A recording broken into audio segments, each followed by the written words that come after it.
자, 이번엔 여러분들 사회 파트를 한번 보도록 하겠습니다. 뭐 사회도요, 여러분들 뭐 너무 어렵지 않아요. 먼저 그 조직, 조직에는요, 뭐 향도라는 게 있는데 향. 옛날에 왜 그 불교하면 향 피우는 사람들 있잖아요.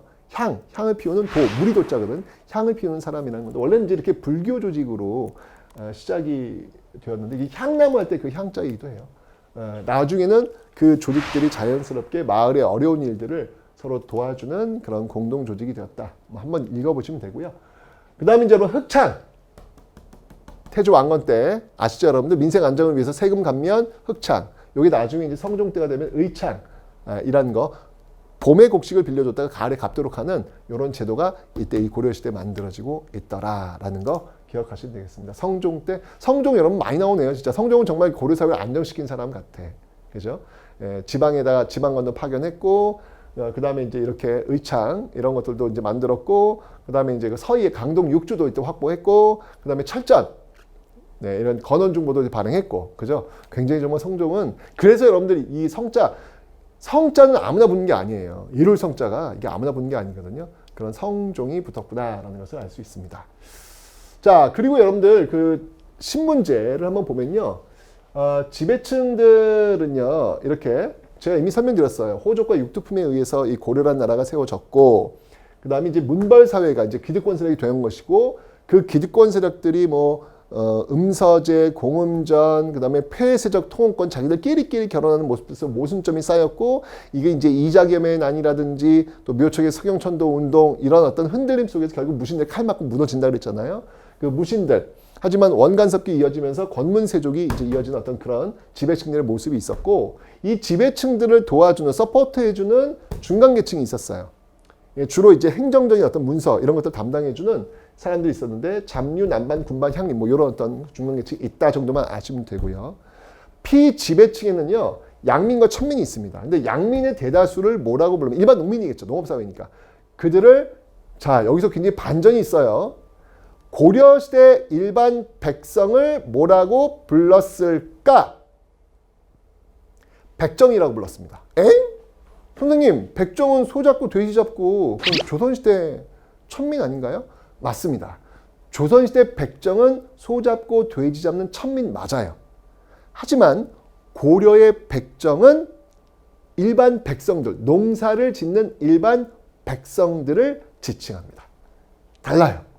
고려의 백정과 조선의 백정은 다릅니다. 이게 사실은 이제 그런 게 있어요.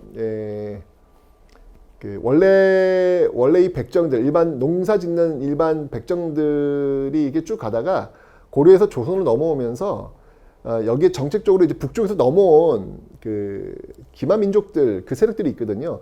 그들이 하는 일이 이제 고기 잡고 이제 이런 걸 잘하는 거야. 소 잡고 돼지 잡고 이런 걸 잘하는 거야. 도살업을 굉장히 잘하는 거예요.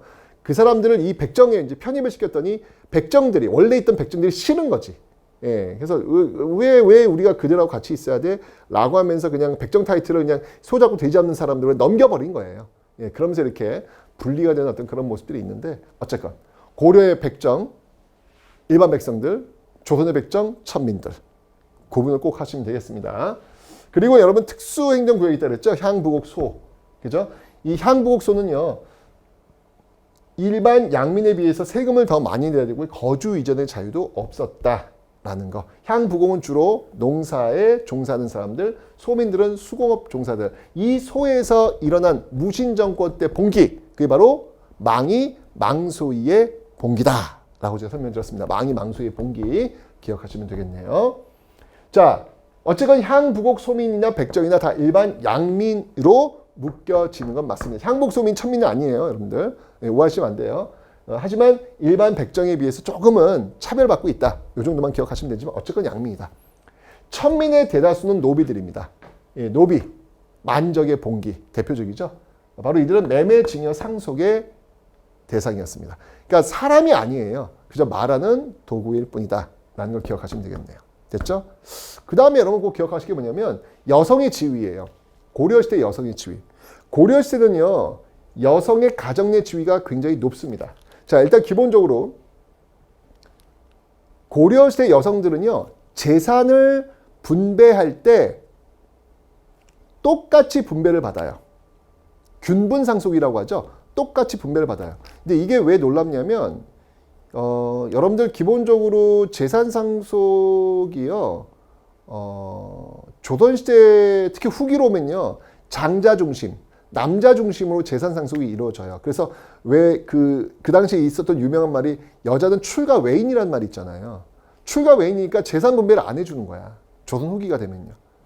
근데 그 전통이 언제까지 오냐면 여러분들 1991년도인가 그때 민법 개정이 이루어져요. 요 근래 그때까지만 해도 부모님이 돌아가셨을 때 재산 분배는 아들들이 더 많이 가져갔어요. 법적으로.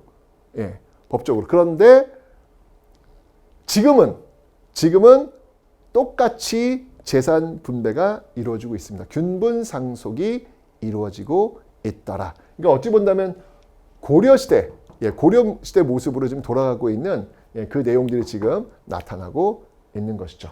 그래서 고려시대 여성들의 그 가정 내 지위는 상당히 높았다라는 것을 여러분들 기억하시면 되겠습니다. 자, 그러다 보니까 여러분들 여성들도, 그러니까 딸들도 제사를 지내요. 딸들도 제사를 지낸다라는 거. 지금도 뭐 사실 뭐 남자들 또는 아들들이 주로 제사를 지내는 그런 모습들이 많이 있지만 고려시대는요. 아들과 딸, 균분상속이니까 재산을 똑같이 상속받으니까 아들도 제사를 지내고 다음번엔 딸이 제사를 지내고 이렇게 돌아가면서 제사를 지내는 그런 모습들도 있었다. 그러니까 당연히 음서, 왜 조상의 음덕, 그 음덕에 힘입어가지고 왜 공무원에 나가는 벼슬을 받는 어떤 그런 모습이 있잖아요. 그건 외가 쪽도 가능해지는 거예요. 친가 쪽만이 아니라 외가 쪽도 가능해지는 것이죠. 그러니까 이게 균분상속이 이루어지니까 딸도 제사를 지내고, 아들도 제사를 지내고, 그리고 그 외가 쪽에 어떤 그 외가와 친가의 구분도 없고, 이게 굉장히 균일하게 이루어진 어떤 그런 모습들, 어떻게 보면은 지금보다 더 선진적이야. 고려시대는요. 예. 그런 어떤 모습들, 호적도 이제 나이 순으로 똑같이 기재가 된 어떤 그런 모습들이 있더라라는 거. 그래서 이렇게 고려의 여성은요, 조선 후기 여성에 비해서 그 가정 내 지위가 상당히 높았다라고 하는 거. 지금 우리 시대가 바로 이 고려 시대의 모습으로 지금 복귀하고 있다, 회복하고 있다라고 하는 거. 예. 이런 모습들은 한번 우리가 좀 역사 통해서 배울 필요가 있는 것 같아요. 그러니까 제가 저번에 얘기했지만 전통이라고 하는 거 여러분 착각하시면 안 된다는 얘기예요.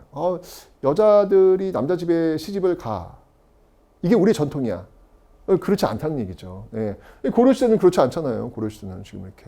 예. 가정의 여성의 지위는 이렇게 많잖아요. 좀 역사를 길게 보면서 우리가 좀 그 찾아가야 될 어떤 그런 문화, 이런 어떤 그 관습, 이런 것들이 무엇인지를 좀 면밀히 좀 살펴볼 필요가 있다라는 거. 다시 한번 고려시대 여성들은요. 아들, 딸 구분 없이 똑같이 상속했고요. 그리고 딸도 아들과 마찬가지로 함께 제사를 지냈다는 거. 제사의 주체가 됐다는 거. 네, 이런 것들을 여러분 좀 기억해 놓으시면 되겠습니다. 그죠? 네. 자, 여기까지가 고려의 사회 파트가 되겠습니다. 제가 볼 때는 지금 우리 사회의 모습이 고려 사회의 모습으로 지금 많이 비슷해지고 있는 건 아닌지 그런 생각이 드네요. 역사를 배우는 이유, 바로 이렇게 세상을 바라보는 시선을 좀 넓히기 위해서 공부하는 게 아닌가라는 생각이 들면서요. 이제 다음 신나는 고려의 문화 파트 한번 들어가 보도록 하겠습니다.